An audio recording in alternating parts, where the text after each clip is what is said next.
चांडे जा सिंध में हज़ारे महफ़िल ऐं हज़ारे वॉल्यूम जेको आहे सो रिलीज़ थिया। अॼोके वीडियो में पाण जलाल चांडे जो वॉल्यूम नंबर ॿुधंदासीं। 71 वॉल्यूम नंबर आहे। ऐं दोस्तों हिन में मेराज वारो ज़िक्र आहे। कलाम जी सूरत में जलाल चांडे खयो आहे जेको हुज़ूर पाक असांजो मेराज ते वियो हुयो। ईअं सम्झो ही सूफ़ियाना कलाम आहे जेको असां तव्हांजे आॾो पेश कंदासीं। जलाल चांडियो सिंध जो हिकु बहितरीनु फ़नकार हुयो। सुरीलो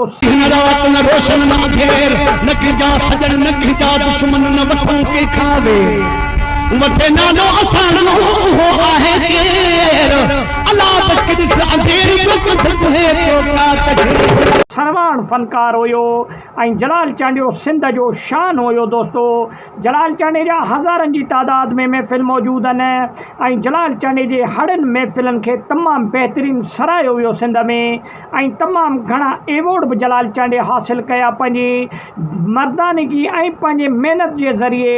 जलाल चांडे सवें एवॉर्ड सिंध जा हासिलु कया जंहिंमें अल शहबाज़ एवॉर्ड थियो ऐं उन खां अलावा जेको ॿिया एवॉर्ड थिया दरगाहनि ते ॻायो भिटाई एवॉर्ड थियो या लतीफ़ सरकार एवॉर्ड थियो। अहिड़ा खोड़ सारा एवॉर्ड जलाल चांडे खटिया पंहिंजी ज़िंदगीअ में। ऐं जलाल चांडियो सिंध जो हिकु सुरवान फ़नकार हुयो। दोस्तों यकतारे चपड़ीअ खे पूरी दुनिया में जंहिं मक़बूल कयो चरियो न आहे चरिया आहिनि पर गिदू बदर में आहिनि।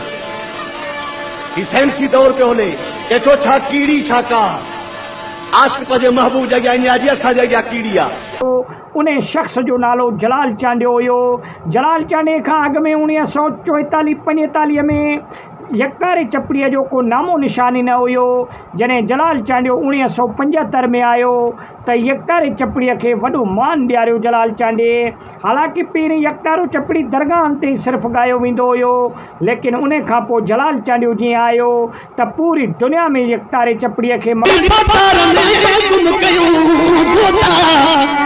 बिना नाले सुकरी वनी हक जे मणी सां गॾु पता वरियो वाव साल तो उडरी विया तोता गुम करे तोता वनी कुरसा गजा मक़बूल करायो।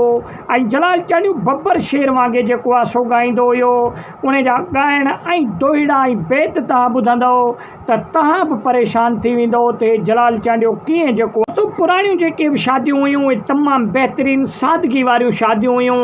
हिन में तव्हां ॾिसो पिया त जलाल चांडे जे मथां घोट अची पेशाब जेको आहे सो हिकु छटे पियो। हार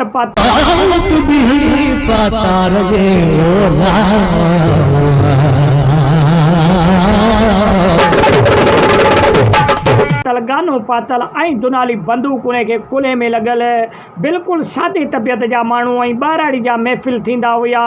जलाल चांडे खे ख़ासि करे माण्हू ॿाराड़ी जा ॿुधंदा हुया तमामु घणो। ऐं ॿाराड़ियुनि जा जेके महफ़िल थींदा हुया उहे तमामु बहितरीनु महफ़िल थींदा हुया जिन्हनि खे जलाल चांडे खे तमामु घणो सराहियो वेंदो हुयो इन्हनि महफ़िलनि में।